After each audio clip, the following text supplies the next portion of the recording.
Math 1343, Week 8, Video 2, Hypotheses for a Goodness of Fit Test. Before we get into the details about how to use the chi-squared distribution, and looking for this, how to use a chi-squared distribution to perform a goodness of fit test, we should probably figure out what we mean by a goodness of fit test. A goodness of fit test is a natural extension of something that we've already reviewed. So far, in terms of proportions, we have tested a single population proportion, and we've also tested the difference in two population proportions. But it's possible for there to be more than two population proportions. For example, we could say the proportion of people who own dogs versus that's not a good example. The proportion of people who own no pets compared to the proportion of people who own one pet, and the proportion of people who own two pets, and the proportion who own three pets, and the proportion who own four or more. And because we could keep that going on, we could create as many different proportions as we wanted. So how do we test multiple proportions at the same time? Well, that's what a goodness of fit test addresses. A goodness of fit test tests multiple proportions simultaneously. And specifically, it tests the hypothesis that a set of proportions are equal to a set of values. To kind of show you a scenario that's going to be used throughout the following few videos, I went ahead and set up a typical setup for a goodness of fit test.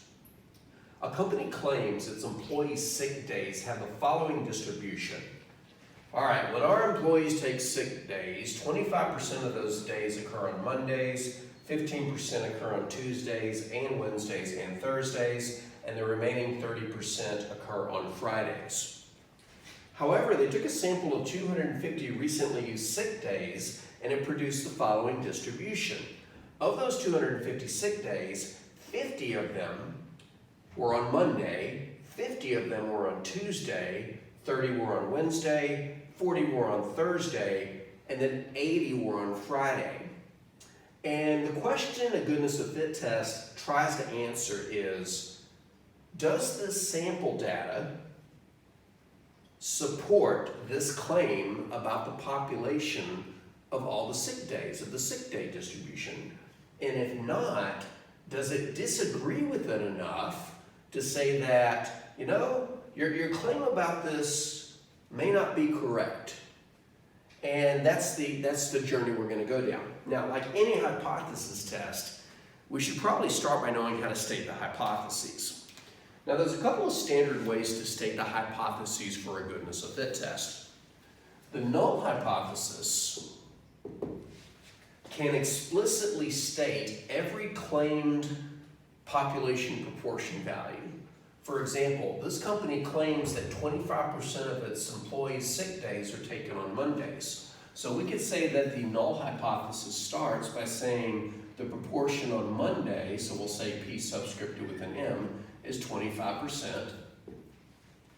But that's not the only proportion that this company is claiming. It's also claiming that 15% of the population, 15% of the sick days are taken on Tuesdays. So we could say the proportion of sick days taken on Tuesday is 15%. And then the same thing for the other days of the week. The proportion taken on Wednesday is 15%. The proportion taken on Thursday is 15%.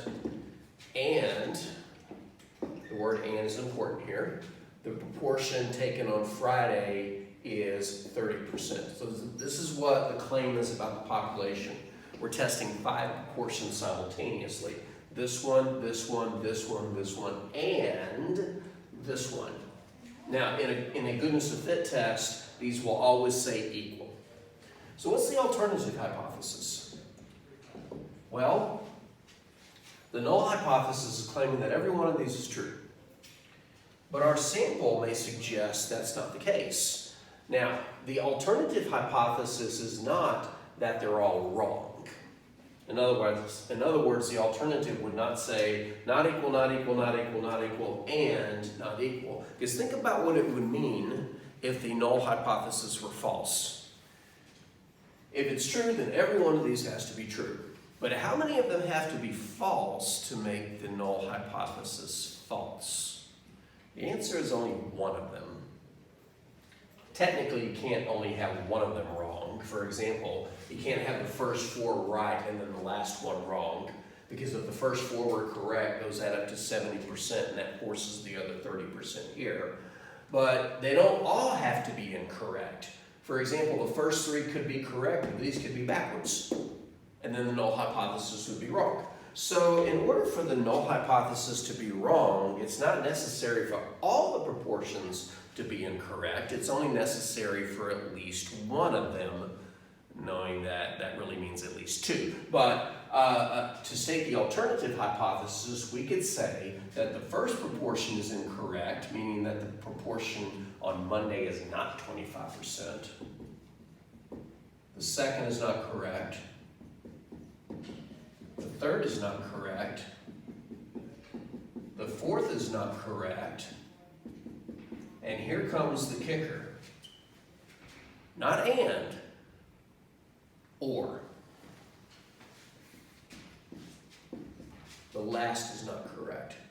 Without getting into symbolic logic or just logic in general, the negation of an and statement is an or statement. If I say I am rich and famous, but that's a lie, does that mean I'm neither? No, I could be rich but not famous, or I could be famous but not rich. So the negation of an and is actually an or. So the negation of all of these are true is at least one of them is false, hence the word or. So very nitpicky but very important. Because again, if I put the word and here, I'm saying that every one of these is incorrect. But it might just be a couple of them that are incorrect. We're testing them as a group. Either they're all right or at least one of you isn't. So that's one way to state the alternative hypothesis, is to basically say, yeah, at least one of your proportions is incorrect. Now, you can see this could get out of hand because we could have more than 5 proportions. So there's a more descriptive way of writing the null and alternative hypothesis. For the null hypothesis, we could simply say all stated proportions are correct. And for the alternative, we could say at least one stated proportion is incorrect.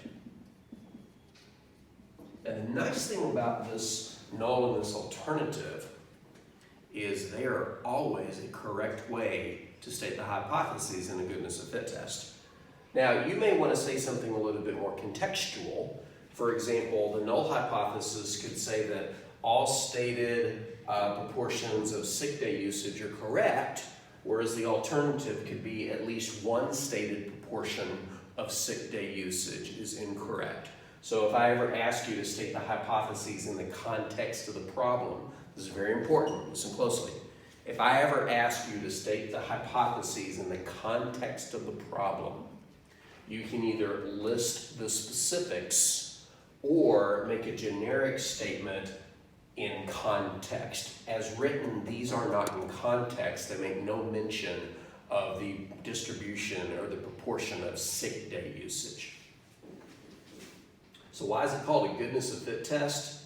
Because here's what we're really getting at.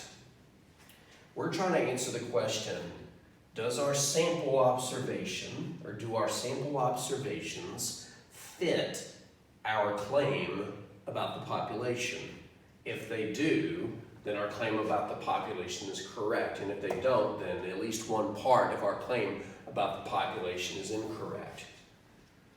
So how are we going to figure out if this is strong enough evidence to reject the null hypothesis? Well, that's what the next few videos are about.